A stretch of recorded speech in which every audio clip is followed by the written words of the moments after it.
Well, with an election expected in 2023 or 2024, is Keir Starmer doing enough at this party conference to move the polls, to shift the dial in favour of his beleaguered party after their worst election result since 1935? Well, to talk through this, let's talk to polling guru extraordinaire, Sir John Curtice, a leading British psephologist. Sir John is Professor of Politics at the University of Strathclyde. Welcome to the show. Firstly, John, I want to ask, what is the state of the polls as they currently exist? How's Labour doing? Well, if we take the average of each pollster's most recent poll, which really basically means we're looking at the position at around mid to late September, Labour are on 35%. That's up a grand total of 2 points on its position in December 2019. And although the Conservative tally is now down 5 points, Conservatives at 40% are still 5 points ahead. Now, it's worth pointing out with that kind of lead, there's no guarantee that the Conservatives would still have an overall majority if we were to have a general election now. But certainly we are a very, very long way away from the kind of picture we would need before we were talking about the possibility of a Labour majority, or indeed even frankly the Labour Party being the largest party in a hung parliament. So the progress that's been made under Sir Keir Starmer so far has frankly been no more than that of a snail's pace.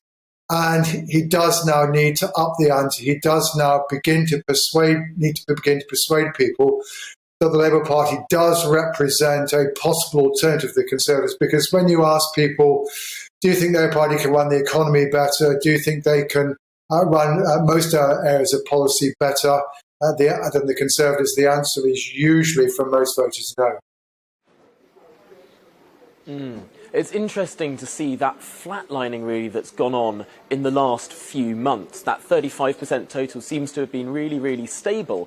And when the Labour Party has, on occasion, dipped above the Conservatives, it's because the Conservatives are going down, not because the Labour Party is going up. Yeah, the only point during the period since the general election when Labour were at least on average neck and neck with the Conservatives in the polls, and therefore in some polls were ahead, was basically this time last year. Now, that, of course, is at around the time when Boris Johnson was trying to avoid a second lockdown, when Labour did, for once, have the courage to come up and not just simply criticise the government, but actually come up with alternative, i.e. Sir Keir called for the second lockdown ahead of Boris Johnson eventually acceding to it. It was before it was clear that a vaccine was coming down the track, and in the end came down the track relatively steeply, relatively quickly. And in those circumstances, the Labour did just manage to be neck and neck. But frankly, when a government's in trouble, and whatever your view about the pandemic, shall we simply say that the government's handling of the pandemic, the biggest public health crisis in a century, has certainly not been an unqualified success. When you've had a government that's been in this much trouble, normally you would expect the opposition to be running ahead of the polls. And people like me would be saying, well, don't assume from this that the opposition is going to win the general election. But the truth is, even despite the government's difficulties, we've not even had a whiff of a possibility that the Labour Party might be capable of winning the next general election despite all those difficulties. So the truth is, even at its best, the Labour Party's performance in the last 2 years has looked relatively anemic. Is this what the Labour Party needs to do then? Are they being too timid with not bringing forward enough policy? Do they just need to be bolder and say this is actually a detailed plan in terms of how we'll run things? Because there are things that seem to be very popular out there. I mean, during the mid-pandemic, it seemed crazy to many, many people that we didn't have more stringent border measures. But it always seemed that the Labour Party would call for it at the last minute or potentially after the time at which it would have been useful. I mean, does Keir Starmer just need to be braver here? Yeah, there are two things that he really needs to be able to do, and his spokespersons need to be able to do when they appear on programmes like yours. During the course of the last 18 months, if I were to characterise the typical interview with a Labour frontbench spokesman, including Sir Keir, it has gone along the lines of, the government's got this wrong, the government's got this wrong. Reply from a journalist is, well, so what would you do about it? Reply, The government's got it wrong, and we'll tell you what our plans are when the general election is approaching. Now, the truth is, if you're going to be an effective opposition, you have, first of all, to follow up criticism of the government with some idea of how you would begin to do things differently. Now, we've had a little bit during the course of the last 4 or 5 days, apart from the things that you mentioned at the top. This gave us a bit of an idea of what a Labour government might do. We've had, for example, the announcement that it would do something about reforming business rates, though we're not quite sure how. It's announced at least a big headline number for spending on climate change, so not a great deal of detail. It's reiterated a fairly standard Labour Party position on wanting to end the charitable status of schools, and we're promised a bit more in Sakir's statement today. So that it's beginning to come up with some ideas what it's up to. But the second thing it needs to be able to do, and this is frankly something that Jeremy Corbyn couldn't do, dialogue that he supposedly was meant to be, is also to give some people an idea of how to join up the dots.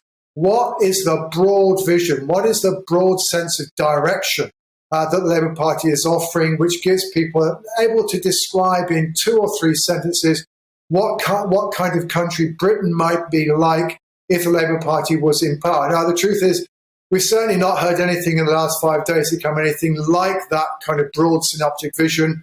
We wait to see whether Sakir can do it or not. And whether he can do that or not, I think, is one of the major questions about his leadership. He clearly is a very clever lawyer. He is very good at Prime Minister's questions, finding the weak points in the Prime Minister's position and, making Boris Johnson to resort to quite a lot of his traditional bluster and ignoring of the question. That's what a good lawyer can do. A good lawyer, given a brief, can make life difficult for a witness in the court. What a political leader has to be able to do, however, is to be able to write their own brief, needs to be able to say, this is what I'm trying to achieve, and then set about achieving it. And at the moment, I think still far too many people just don't know what Labour Party stands for, and therefore will a brief that Sakir is trying to prosecute.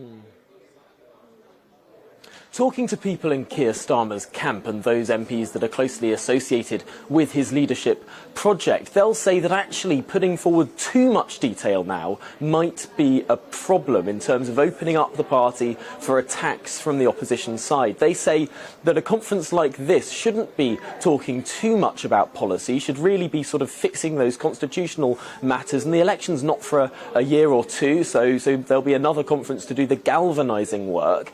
Is that analysis? It seems to be a consistent piece of analysis, and it is an argument. Do you see the merits in it?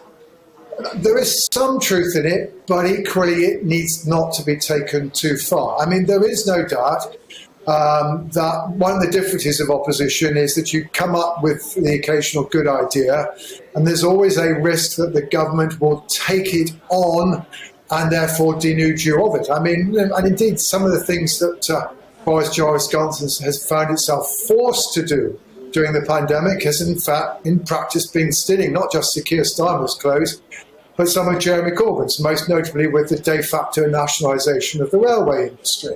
That is one of the difficulties that opposition faces, but and certainly you don't necessarily need to want to come up with a great deal of detail, but you do need at least to paint a picture of what you are about in broad primary colours, and at least be able to give some examples of how you would actually succeed in drawing that picture effectively. So, yes, not a whole load of detail, but examples to demonstrate that you know that what you would do and how you would do things differently from the government. And the point is, at the moment, we neither have the broad primary colours nor the examples as to how they're going to be drawn. So you have to go that far. And then, sure, what also you have to remember is that elections are very rarely won in the 3 weeks before polling day. The groundwork is done a long time in advance. People, the image that you want to convey to people has to be sold over a long period of time. And I think already there is a risk, given it could be an election as little as 18 months' time. The Labour Party is already beginning to leave that task perhaps a little bit too late in the day. And just finally, in a word, should Keir Starmer expect a post-conference poll bounce? Well, the truth is that a good party conference does give you a good bounce.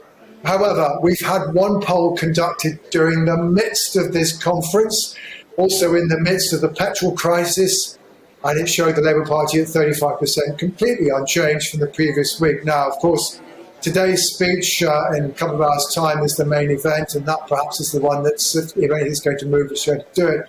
But the truth is the Labour Party needs at least to demonstrate some degree of short-term bounce in the polls, some evidence that the electorate have been listening, taken notice and liked some of what they've heard. Otherwise, we will know that Sir Keir's task a week on from now looks even more difficult than it does at present. Fascinating analysis there. Sir John Curtice, thank you very much for joining us on the briefing on GB News this morning ahead of Keir Starmer's big speech.